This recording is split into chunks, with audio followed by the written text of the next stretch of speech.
गथ' दङमोन आइजो आफाद दङमोन BPSC दङमोन दा बे रोखोमनो गोबां आफाद दंमोन दाबो जोंहा गोबां आफाद दङ जायफ्रा बड'लेण्डनि थाखाय नांगासिनो दङ बे आफादफोरजों माहारियारि आफादफोरजों जोङो सावरायगोन एबसुजों सावरायगोन सावरायनो थाखाय जों थांखि लाबाय गतिके गुबुन गुबुन संगठनफोरजों सावरायनानै जों खौसे जानानै जोङो संग्राम खालामनांगौ जों संग्राम खालामगोन मेम'रेन्डाम हैनांगौ जों मेम'रेन्डाम हैगोन गतिके बे सावरायनाया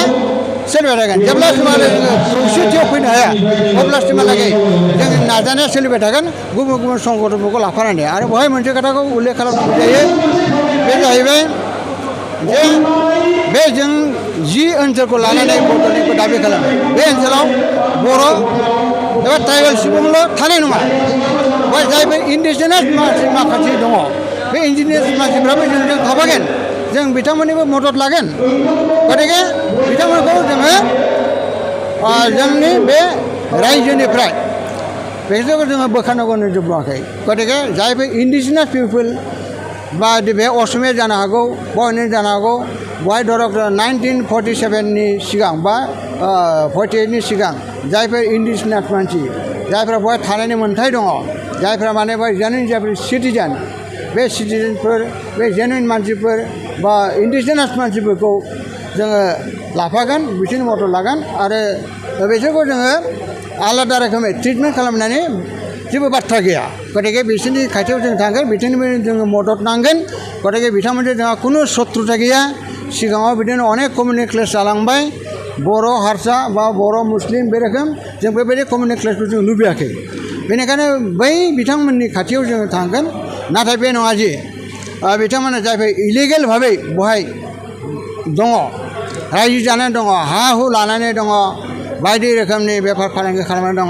बेबायदिजों जों कमप्रमाइज खालामनांगौ गैया बेवहाय हा हुनि जिथु आयेन दङ बेलेन्स ब्लकनि आयेन दङ टेक्स सरकारनि आयेन दङ बे आयेन मथे जोङो थांगोन आरो अन्यान्य माखासे आयेन थाबावनो हागौ 6 सिडुलनि आयेन दं बेवहाय बे 6 सिडुलनि आयेन मथे जोङो थांगोन आरो बेजों लोगोसे जोङो माखासे धरक जोंनि दाबियाव दङ धरक इनार लाइन पारमिटनि बेबस्थाखौ जों दाबि खालामदों जे जाहाथे गुबुन जायगानिफ्राय बेवहाय माने इलिगेल भाबै जाबायदि हाबफैनो हाया बेखौ जाहाथे होबथानो हायो दा बे इनार लाइन पारमिटनि जिथु बेबस्था बेखौ आसाम सरकारा दिनैसिमबो मावफुङाखै खिन्थु नर्थ इस्ट रिजननि जायफोर स्टेट बिथांमोना इनार लाइन पारमिटखौ अलरेडि मानिजोब्बाय एसेखौनो मावफुंजोब्बाय खिन्थु आसामाव बेखौ मावफुङाखै आरो बे मावफुंनि जाहोनाव जों जिहेतु आसामनि सिङावनो दङ जोङो बिनि माने गाज्रि उल्था फिथाइखौ जों मोनजागासिनो दङ बेनिखायनो आसामाव जुदि बबेबा बाहेरनि जुदि इलिगेल मानसि हाबफैब्ला एनकस्टार मानसि हाबफैब्ला बिसोरो थोंजोङै जोंनि बेलेन्स ब्लक एरियायाव हाबफैयो बर' एरियायाव हाबफैयो आरो जोंजों मोनसे क्लेसिं लगायनानै होयो दासिम बहुद क्लेसिं जागासिनो दं जोंनि गेजेराव बयबो मिथिगौ दिनै आदिबासिफोरजों क्लेसिं जागासिनो दङ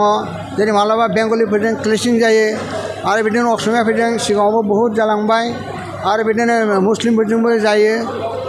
बे मोनफ्रोमबो जिथु कमिउनिटि क्लेसिं जालांदों बेवहाय जोंहानो बांसिन खहा जादों सुबुंनि खहा जादों धन सम्पतिनि खहा जादों आरो जोंखौ माने एखेबारे सिकिउरिटि गैयि रैखाथि गैयि खालामना होनाय दं बेनिखायनो रैखाथिया दा जोंनि थाखाय जोबोद गोनांथार आरो बे रैखाथिखौ मोननो थाखाय जोङो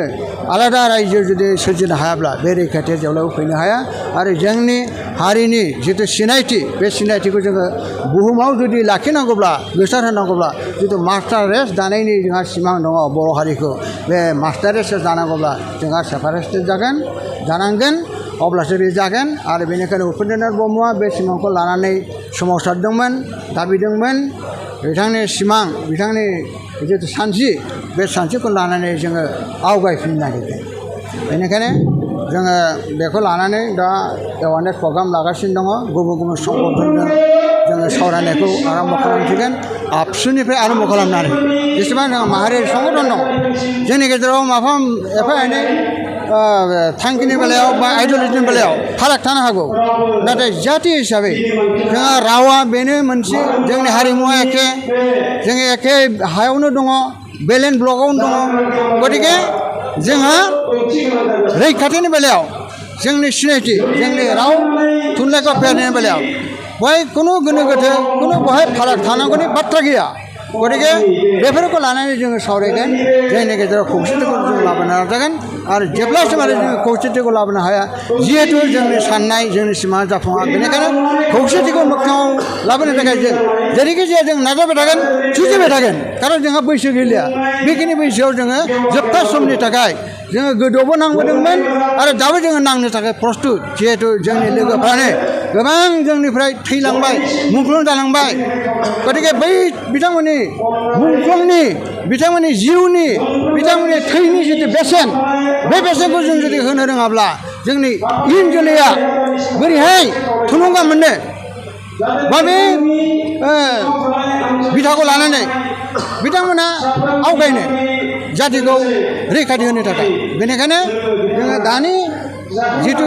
गोदान जोलै बे गोदान जोलैखौबो जोङो थुलुंगा होनो थाखाय बिथांमोनखौबो जोङो लाफानानै खामानि मावनो थाखाय जोङो हाबाफारि लादों थांखि लादों गतिके बे खामानिया जेब्लासिमहालागै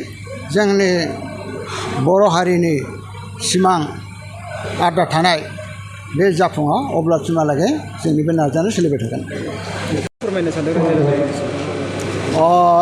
जोङो बेवहाय डेलिगेट सिटिं लादों जोङो आल'सना खालामगासिनो दङ जोङो आल'सना खालामदों माखासे आयदाखौ लानानै धर जोंहा माबा जालांबाय आन्दलन जालांबाय 1987निफ्राय बहुद मानसि मुंख्लं जाबाय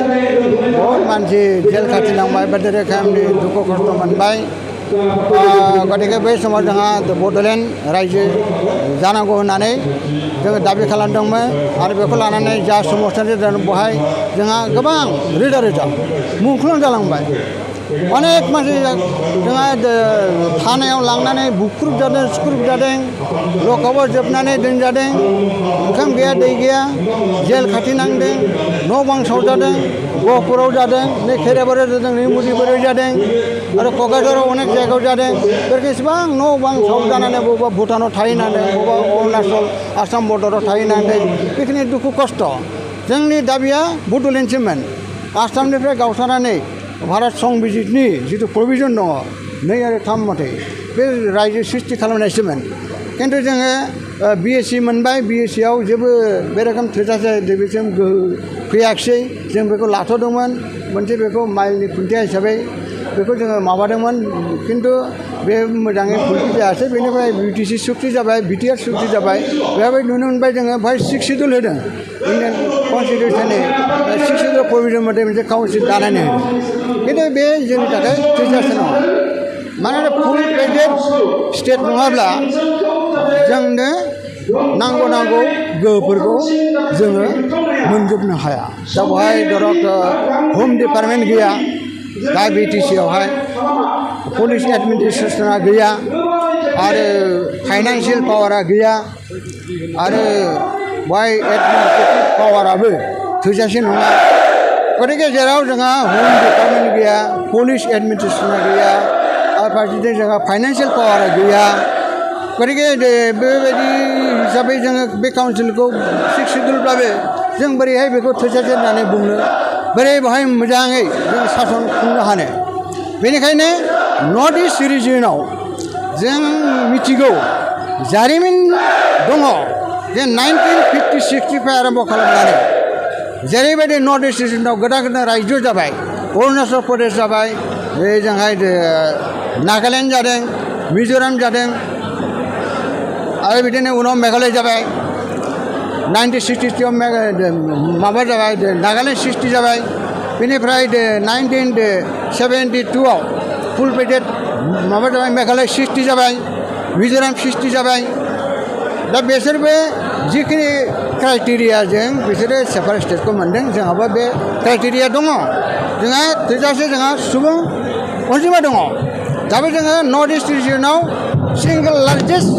पपुलेसननि जों कमिउनिटि बर'फ्रा नर्थ इस्टआव नाय कुनु ट्राइबेल कमिउनिटिया जोंजों समान अनजिमानि बे रोखोम माबा गैया संख्या गैया गतिके एसेबां लार्जेस्ट मोनसे पपुलेसन थानायनि उनावबो जोंहा बेलेन्स दङ हा हु दंखायो बे जोंनि गोदोनिफ्राय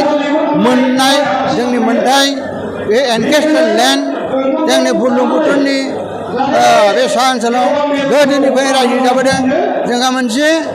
जोबोद माने गोग्गाथाव माखासे जारिमिन दङ महाभारतनिफ्राय जागायनानै एखेबारे बै द्वास ओनसोलखौ सासन खालामनायहालागै जोंहा कसारि किंडम दङमोन जोंहा कामरुप किंडम दङमोन जोंहा कच किंडम दङमोन बेहाय गासैबो किरात'फ्रानो बर'मोन गतिके बेबायदि मोनसे जोबोद गोग्गाथाव मोनसे जारिमिन थासेयावबो जारिमिनारि बिथा थासेयावबो दिनै जों सेपारेट स्टेटखौ मानो मोना बड'लेण्डखौ जोङो मानो मोना गतिके जेरै नर्थ इस्ट रिजनाव मेघालय सृष्टि जादों जेरै मिज'राम सृष्टि जादों जेरै नागालेण्ड सृष्टि जादों जेरै त्रिपुरा सृष्टि जादों जेरै मणिपुर सृष्टि जादों अरुणाचल सृष्टि जादों बिदिनो जोंहाबो मोननांगौ जोंनि बे दाबिखौ गनायनांगोन गतिके बे एखेबारे लेजिटिमेट डिमान्ड एखेबारे बे कनस्टिटिउसनेल डिमान्ड जोंनि मोनथारनांगौ मोनसे डिमान्ड बे डिमान्ड एबा अधिकारखौ लानानैसो जोङो दिनै बे दाबिखौ दैखांफिनदों बड'लेण्डखौ जोङो दिनै नायखांफिननो गोनां जादों बेखौ लानानै जोङो सोमावसारफिननो आगान सुरनो गोनां जादों बेनिखायनो जोङो प्रग्राम लादों दिल्लीयावबो जोङो थांगोन धर्ना हैगोन आरो गेजेर गेजेर जोङो बे रोखोम डेमनस्ट्रेसन होगोन मुभमेन्टनि हाबाफारि लागोन जेब्लासिमहालागै आसाम सरकार भारत सरकारा जोंनि दाबिखौ गनायनानै लाया सार जोङो बड'लेण्डखौ जुदि जाफुंहोनांगौब्ला जोङो जुदि सोमावसारनांगौब्ला जोङो हारसिं हानाय नङा बेखौ जोङो बेखायनो